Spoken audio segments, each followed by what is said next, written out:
Friends, ఒక తండ్రి ఒక కుమారుడు కలిసి వారికున్న గాడిద పిల్లను అమ్మడానికి మరొక ప్రాంతం వెళ్తున్నారు.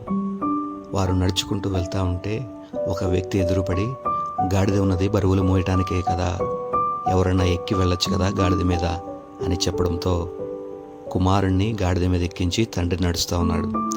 కొంత దూరం వెళ్ళిన తర్వాత మరొక వ్యక్తి వచ్చి, పిల్లవాడివి, నీవు నడవచ్చు కదా, పెద్దవాడిని గాడిదను ఎక్కించవచ్చు కదా అని అనడంతో ఈసారి తండ్రి గాడిదను ఎక్కి కుమారుడు నడుస్తూ ఉన్నాడు. మరికొంత దూరం వెళ్ళిన తర్వాత, పెద్దవాడివి, నీవు నడవలసింది పోయి కుమారుణ్ణి నడిపిస్తున్నావా అని అనడంతో ఈసారి ఇద్దరూ కలిసి గాడిదను ఎక్కి వెళ్తూ ఉన్నారు.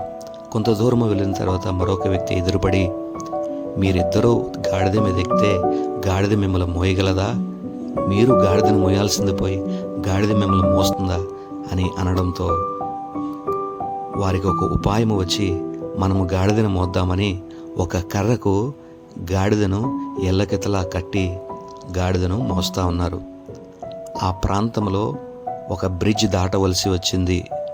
ఆ బ్రిడ్జ్ దాటే సమయంలో గాడిద ఎల్లకెతలు ఉండడంతో సూర్యరశ్మి ఆ నీళ్ళల్లో పడి, నీళ్ళలో ఉన్న వెలుగు గాడిద కంటిలోనికి పడగానే ఒక్కసారే గాడిద విదిలించుకోగానే ఆ గాడిదను వీరు మోయలేక వదిలివేయడంతో ఆ గాడిదే ఆ బ్రిడ్జ్ మీద నుండి నదిలో పడి కొట్టుకుని పోయింది.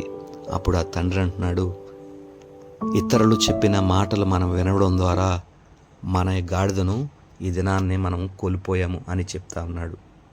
సైకాలజీ ఏం చెప్తుందంటే, మనము 100% మంచిగా ఉన్న ప్రజలు వారికి ఉన్న ఇన్సెక్యూరిటీస్ని బట్టి మనల్ని జడ్జ్ చేస్తారు. కాబట్టి వారి దృష్టిలో మనం ఎప్పుడూ తప్పుగానే అనిపిస్తాం. కాబట్టి ఇతరులు చెప్పే మాటలను పట్టించుకోకుండా నీకు నీవుగా బిలీవ్ ఇన్ యువర్ సెల్ఫ్, నిన్ను నీవు నమ్ముకుని ముందుకు కొనసాగు, విజయ పదమున కొనసాగు. Thank you.